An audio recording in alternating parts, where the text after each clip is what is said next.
क्या है। इसलिए सबसे पहले विकास आपसे यही जानेंगे, निवेश हर मोड़ पर क्यों जरूरत और क्या फायदे। मैं एक एनालॉजी के साथ स्टार्ट करूंगा स्वाति कि जब हम क्रिकेट खेलने जाते हैं तो सबसे पहले पिच का मुआयना करते हैं और फिर वो पिच देखते हैं कि 2020 के हिसाब से कैसी है, 50-50 ओवर के हिसाब से कैसी है या टेस्ट मैच के हिसाब से कैसी है। वही हमारी ज़िंदगी से सीधे सीधे जुड़े हुए ये पहलू है कि जब हम इन्वेस्टमेंट करने जाते हैं तो क्या हम वो एक 2020 के हिसाब से बहुत छोटी अवधि के लिए इन्वेस्ट कर रहे हैं या मीडियम टर्म के लिए कर रहे हैं या वो एक लॉन्ग टर्म के हिसाब से कर रहे हैं, प्लस हम किस स्टेज या किस लाइफ साइकिल पे खड़े हैं हम इन्वेस्टमेंट के पॉइंट ऑफ व्यू से। वैसे ही हो गया कि जैसे ओपनिंग कौन करेगा और मिडल ऑर्डर में कौन आएगा और अंत में कौन आएगा, वैसे ही कुछ ऐसा है कि ओपनिंग में कौन से फंड्स आने चाहिए और मिडल ऑर्डर में कौन से फंड्स आना चाहिए और एंड में कौन से फंड्स आने चाहिए।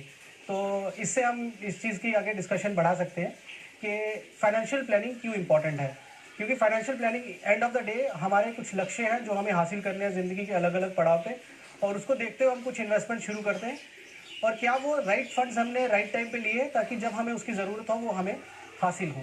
तो ये एक सबसे ज़रूरी पहलू है इन्वेस्टमेंट्स का।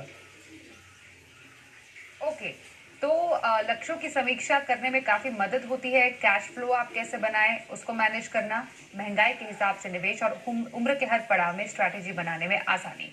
अब लक्ष्य और पड़ाव, कौन कौन से पड़ाव में कौन से अहम लक्ष्य हमारी जिंदगी में आते हैं, हर किसी की लाइफ में आते हैं, उस पर क्या चर्चा होगी। सबसे पहले उस पर जल्दी से एक नजर डाल लेते हैं। 20 से 30 साल की उम्र, जब आप नई नौकरी करते हैं, ये एक उम्र है, उसके हिसाब से उसका लक्ष्य अलग होगा। फिर जब 30 से 40 साल की उम्र में आते हैं तो शादी की बात चलती है। कई लोग शादी करते हैं, उसका लक्ष्य अलग होगा, उसकी इन्वेस्टमेंट स्ट्रैटेजी अलग होगी। 40 से 50 साल की उम्र की बात करें तो फिर आपकी और जिम्मेदारी बढ़ती है, बच्चों की पढ़ाई का भी एक लक्ष्य जुड़ जाता है, उसकी प्लानिंग, उस पर पोर्टफोलियो में कैसे आपको बदलाव करने हैं वो अलग होगा। फिर 50 से 60 साल की उम्र, जब बच्चों की शादी हो गई होती है या फिर कईयों की होने वाली होती है और फिर आप रिटायरमेंट की तरफ बढ़ते हैं, तो प्री रिटायरमेंट गोल भी एक बहुत इंपॉर्टेंट लक्ष्य है। और फिर 60 और 60 के बाद, मतलब 60 के बाद की जिंदगी कैसे आप जो आपने उम्र भर रिटायरमेंट प्लानिंग की है उसको भुनाने का समय आ जाता है। तो ये तमाम लक्ष्य और पड़ाव जिसकी अब हम बात करने जा रहे हैं। तो सबसे पहले नए साल में हम साल 2020, कई ऐसे नौजवान होंगे जिन्होंने नई नौकरी शुरू की है और या फिर शुरू करने वाले ही होंगे अभी नए फाइनेंशियल ईयर में। तो ये एक उम्र हम देखते हैं 20 से 30 साल के बीच में जब नई नौकरी शुरू करने का एक अहम मोड़ आता है किसी की जिंदगी में। तो ऐसे कौन से इंपॉर्टेंट लक्ष्य हैं जिनकी तरफ हम देखें, स्पेशली अगर 20 से 30 साल की उम्र के बीच में है, और कौन से ऐसे जिम्मेदारियां हैं जो आ जाती हैं यहाँ पर।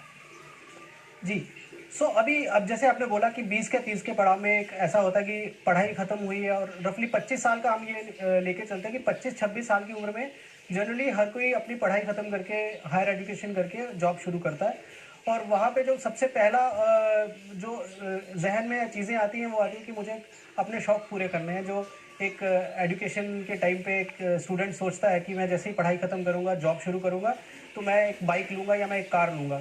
ये जनरली हर किसी के माइंड में यही सबसे पहला लक्ष्य होता है। फिर उसके बाद जैसे धीरे धीरे आप बढ़ते हैं आगे तो वो शादी एक बहुत बड़ा इवेंट होता है लाइफ का, जो एक बहुत बड़ा इवेंट है, उसके लिए उनको तैयारी करनी पड़ती है। और फिर आगे आगे वो जो पड़ाव बढ़ते जाते हैं तो फिर बच्चे आते हैं लाइफ में और घर लेना, कार लेना और ये सब लक्ष्य आते हैं।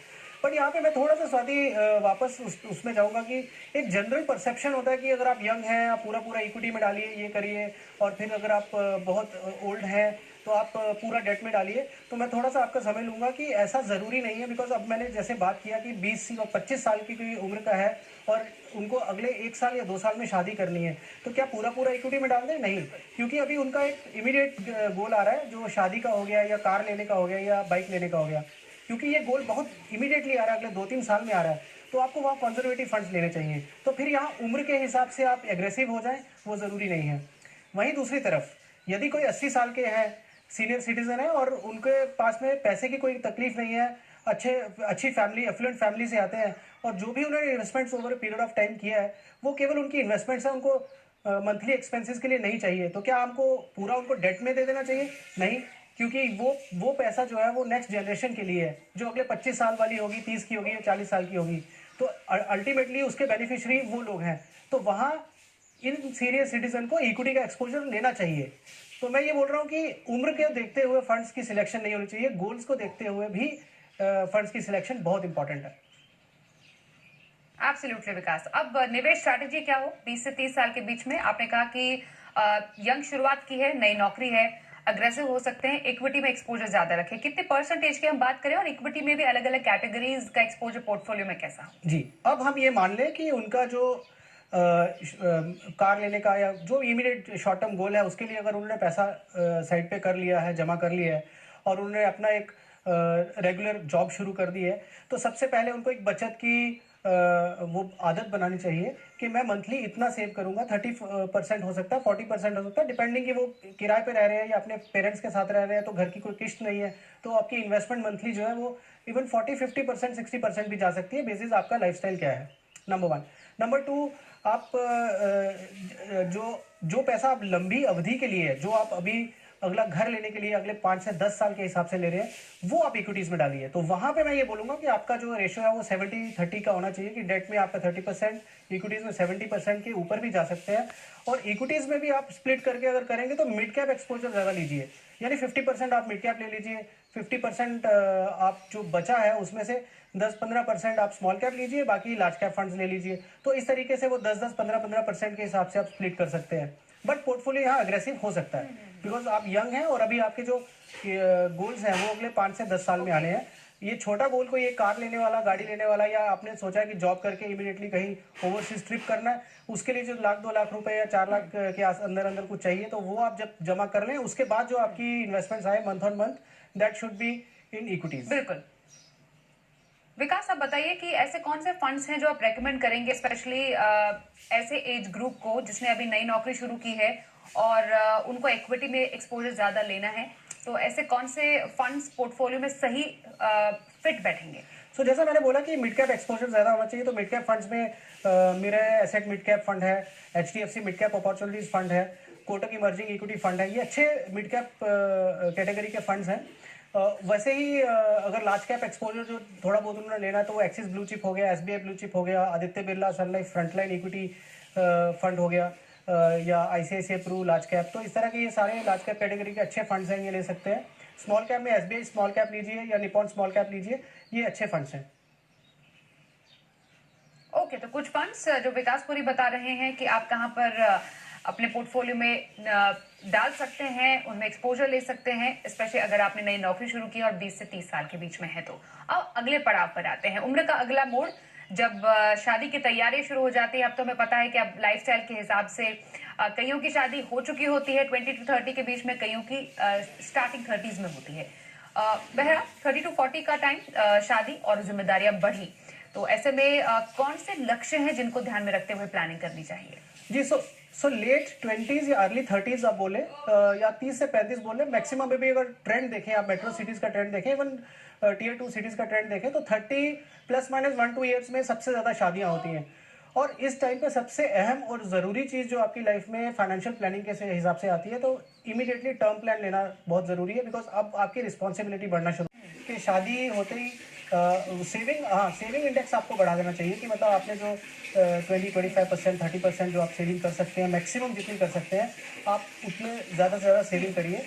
और फिर उसके हिसाब से अपने लक्ष्य तय करिए कि अभी आपने शादी की है तो क्या आपको इन्वेस्टमेंट पॉइंट ऑफ व्यू से कोई घर लेना है, या आपको कोई गाड़ी अपग्रेड करनी है, या नई गाड़ी लेनी है, या आपको एक ओवरसीज ट्रिप करना है। तो वो अपने गोल्स बनाइए, उसके हिसाब से फिर इन्वेस्टमेंट करना शुरू कीजिए।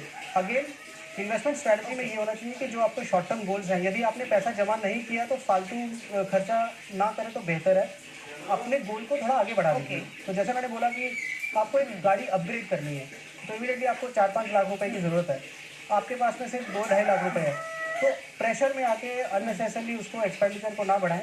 आप अपना गोल आगे एक्सटेंड कर दीजिए, 1-2 साल के लिए एक्सटेंड कर दीजिए और उसके बाद लीजिए। तो इस तरीके से आप अपना निवेश और अपने एक्सपेंडिचर कर सकते हैं।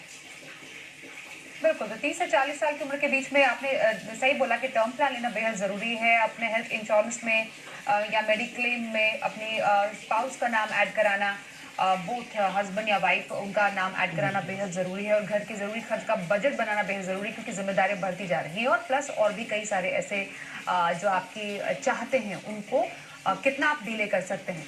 पर अब निवेश स्ट्रैटेजी में जैसा हमने देखा 20-30 के बीच में इक्विटी एक्सपोजर ज्यादा रखने की जरूरत है, तो वैसे ही निवेश स्ट्रैटेजी 30 से 40 के बीच में सटीक बैठेगी या उसमें कुछ बदलाव करना चाहिए?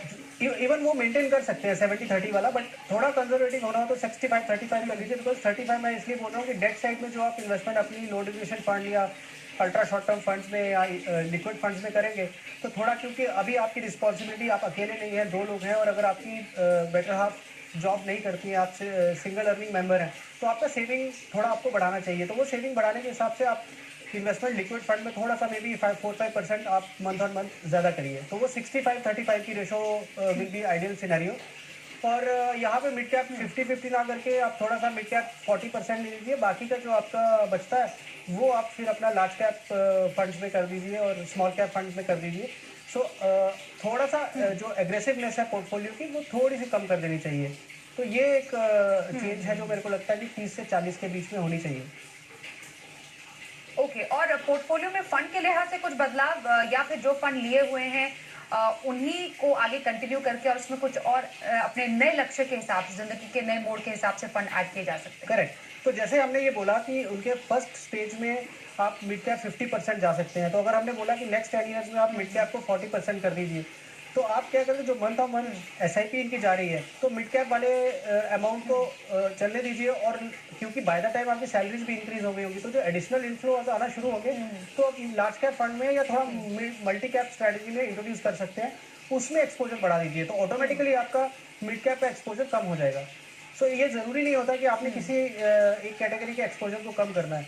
आपका इनफ्लो बढ़ गया, आप दूसरी कैटेगरी के इनफ्लो को बढ़ा दीजिए, तो ये ऑटोमेटिकली कम हो जाएगा। तो कुछ फंड्स आप देख पा रहे हैं विकासपुरी के पसंदीदा फंड, जो कि आप अगर 30 से 40 साल की उम्र के बीच में है, पोर्टफोलियो में ऐड किए जा सकते हैं। और डेफिनेटली जैसे उन्होंने कहा कि अपना जो मिड कैप का एक्सपोजर है 40% तक आप रख सकते हैं। कुछ ऐसे फंड